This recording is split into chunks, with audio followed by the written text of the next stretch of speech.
আওয়ামী লীগের রাজনৈতিক কার্যক্রম নিষিদ্ধ হলেও দেশে বিদেশে ছদ্মবেশে তৎপর রয়েছেন দেশটির নেতাকর্মীরা। গোপনে তারা একত্র হয়ে সহিংসতা বা হামলার পরিকল্পনা করতে পারেন এমন আশঙ্কায় আইন শৃঙ্খলা রক্ষাকারী বাহিনী সারা দেশে আগামী 11 দিন বিশেষ সতর্কতা জারি করেছে। পুলিশের বিশেষ শাখা আশঙ্কা করছে 29 জুলাই থেকে 8 আগস্ট পর্যন্ত সময়কে কেন্দ্র করে অনলাইন ও অফলাইনে সংঘবদ্ধ প্রচারণার মাধ্যমে দেশে নৈরাজ্য সৃষ্টির চেষ্টা করা হতে পারে। এই সময় দলটির কিছু নেতাকর্মী সরকারি বেসরকারি স্থাপনায় হামলা, বিশৃঙ্খলা কিংবা ভাঙচুর চালাতে পারে বলেও ধারণা করছে আইন শৃঙ্খলা রক্ষাকারী বাহিনী। এই প্রেক্ষাপটে সোমবার দেশের বিভিন্ন পুলিশের ইউনিটে একটি বিশেষ সতর্কবার্তা পাঠিয়েছে এসপি। চিঠি পাঠানো হয়েছে ডিএমপি কমিশনার, সিটি এসপি, বিভাগীয় উপপুলিশ কমিশনার, চট্টগ্রাম ও খুলনার স্পেশাল পুলিশ সুপার সহ দেশের সব জেলা পুলিশ সুপারের কাছে।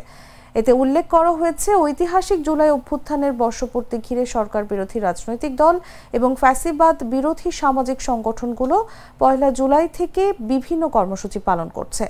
এই ধারাবাহিকতায় 29 জুলাই থেকে 8 আগস্ট পর্যন্ত সময়কে বিশেষ গুরুত্বপূর্ণ হিসেবে চিহ্নিত করা হয়েছে।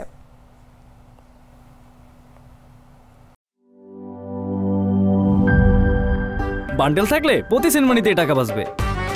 বিকাশ সেনমানি বান্ডেল কিনে জিতুন প্রতি লেনদেনে।